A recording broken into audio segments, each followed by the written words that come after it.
चमकदार होर्डिंग्स, ललचाते हुए एड्स और सोशल मीडिया ट्रेंड से ब्रांड चमकाने वाली कंपनियों की हकीकत अक्सर तभी बाहर आती है जब कोई हादसा होता है। आज यानी कि 28 जनवरी की सुबह करीब 3 बजे कलकत्ता के आनंदपुर इलाके में रूबी क्रॉसिंग के पास अचानक एक गोदाम में आग लग गई। कुछ ही मिनटों में ये आग 2 बड़े गोदामों तक फैल गई। एक पुष्पांजलि डेकोरेटर्स का गोडाउन और दूसरा वाओ मोमो कंपनी का लीज पर लिया हुआ वेयर हाउस। वाओ मोमो एक फास्ट फूड चेन है जिसके आउटलेट आप फूड डिलीवरी एप्स में देख सकते हैं। आज जो ये आग लगी वो इतनी तेज और खतरनाक थी कि खबर लिखे जाने तक कम से कम 11 लोगों की मौत हो चुकी है, जबकि 23 से ज्यादा लोग अब भी लापता बताए जा रहे हैं। आशंका जताई जा रही है कि मृतकों की संख्या आगे और बढ़ सकती है। यह हादसा सिर्फ एक आग की घटना नहीं है, बल्कि इसे कोलकाता के इतिहास की तीसरी सबसे बड़ी फायर ट्रेजेडी माना जा रहा है। इससे पहले 2011 में AMRI हॉस्पिटल में आग लग गई थी जिसमें 89 लोगों की मौत हो गई थी, और 2010 में स्टीफन कोर्ट में भी आग लगी थी जिसमें 43 लोगों की जान गई थी। उन दोनों घटनाओं की तरह आनंदपुर की यह घटना भी कई गंभीर सवाल खड़े करती है, खासकर सुरक्षा, लापरवाही और सिस्टम की नाकामी को लेकर। आनंदपुर के नजीराबाद इलाके में स्थित ये दोनों गोदाम एक दूसरे से बेहद सटे हुए हैं। उस वक्त दोनों गोदामों में मिलाकर करीब 37 लोग मौजूद थे। कुछ लोग काम कर रहे थे तो कुछ सो रहे थे। शुरुआती जांच में सामने आया कि सबसे पहले आग पुष्पांजलि डेकोरेटर्स के गोडाउन में लगी। हालांकि आग लगने की वजह नहीं पता चल पाई है, लेकिन जिस तरह का सामान वहां पे रखा था उसने आग को और भी ज्यादा भयानक बना दिया।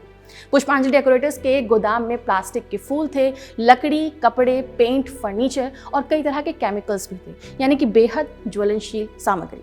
आग लगते ही इन चीजों ने चिंगारी को कुछ ही पलों में भीषण आग में बदल दिया। तेज गर्मी और धुएं के कारण लोगों को बाहर निकलने का मौका तक नहीं मिला। कुछ ही देर में यह आग बगल के वाओ मोमो के वेयर हाउस तक पहुंच गई। वहां भी packaging material, plastic, cold drinks की बोतलें और स्टोरेज का सामान था।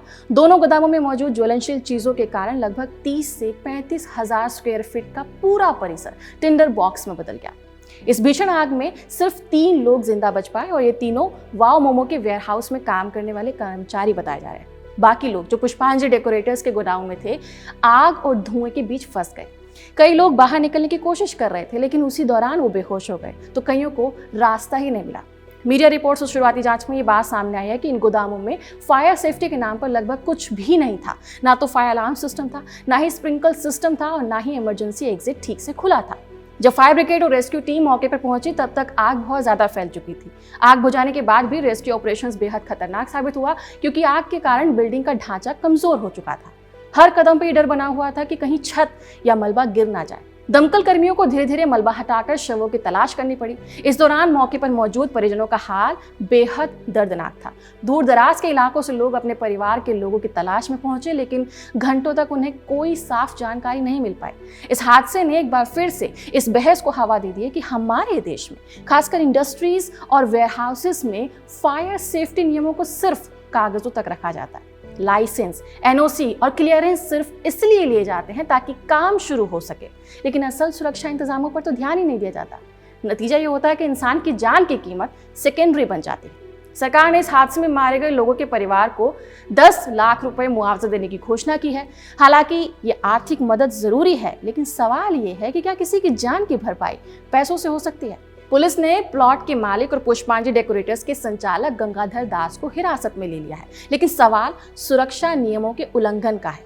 इस बीच वाओ मोमो के अधिकारियों ने भी एक बयान जारी करके अपनी सफाई दी है और उनका कहना है कि आग हमारे वेयरहाउस से शुरू नहीं हुई, ये तो पड़ोसी गोदाम में लगी और वहां से हमारे 12,000 स्क्वायर फीट के वेयरहाउस में फैली, जिससे हमें काफी नुकसान हुआ है।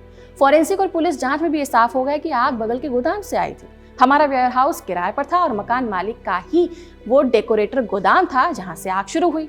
हालांकि कंपनी अपनी सफाई दे रही है, लेकिन सवाल वही है कि क्या इतने बड़े ब्रांड को ऐसे असुरक्षित परिसर में अपना सामान स्टोर करना चाहिए था, जहां फायर सेफ्टी का कोई ऑडिट नहीं हुआ था। लाइसेंस और NOC सिर्फ कागजों पर लेकर काम चलाया जा रहा था। आज 11 लोगों की जान चली गई है।